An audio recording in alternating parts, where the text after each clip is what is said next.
இந்த பாருங்க நிலவரம் எப்படி எங்களுக்கு இருக்கு பயமாவே இருக்கு. அதிகமா கூட்டம் சேர எங்களுக்கு பயமா இருக்கு. ஆனா இவங்க என்ன பண்றாங்க, தரமே இல்லாத பொருட்களை வச்சு இப்படி ஒரு கட்டிடத்தை கட்டியிருக்காங்க. அந்த காசை வச்சு இவங்க அவங்களுக்கு ஒரு கட்டிடம் கட்டிட்டாங்களா என்னன்னு தெரியல. அந்த மாதிரிதான் இருக்கு. ரோடு போடுறேன்னு சொல்லிட்டு அதுலயும் ஆட்டைய போடுறது, இந்த மாதிரி தொடர்ந்து நடந்துட்டே தான் இருக்கு. ஸ்டாலின் அவர்கள் ஒரு திட்டத்தை கொண்டு வர்றாங்க அப்படின்னா அவங்களுக்கு கீழே இருக்கவங்க அந்த திட்டத்தை எப்படி செயல்படுத்துறாங்க அப்படிங்கிறத அவங்க கண்காணிக்கணும்.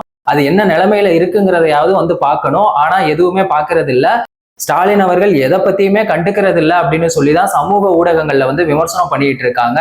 நெல் கொள்முதல் செய்ய முடியாம மக்கள் பாதிக்கப்பட்டாங்க, அதை பத்தியும் அவர் எதுவுமே பேசல. துப்புரவு பணியாளர்கள் போராட்டம் நடத்தினாங்க, அதை பத்தியும் அவர் எதுவுமே பேசல. ஆனா ஒரு படத்தை உட்காந்து பாக்குறதுக்கு நேரம் இருக்கு. அந்த படத்தை பார்த்துட்டு அந்த படம் நல்லா இருக்குன்னு இயக்குனரை கூப்பிட்டு பாராட்டுறதுக்கு நேரம் இருக்கு. ஆனா மக்களோட பிரச்சனையை பத்தி பேசுறதுக்கோ அதை சரி பண்றதுக்கோ உங்களுக்கு நேரம் இல்லையா அப்படின்னு சொல்லி சமூக ஊடகங்கள்ல விமர்சனம் பண்ணிட்டு இருக்காங்க.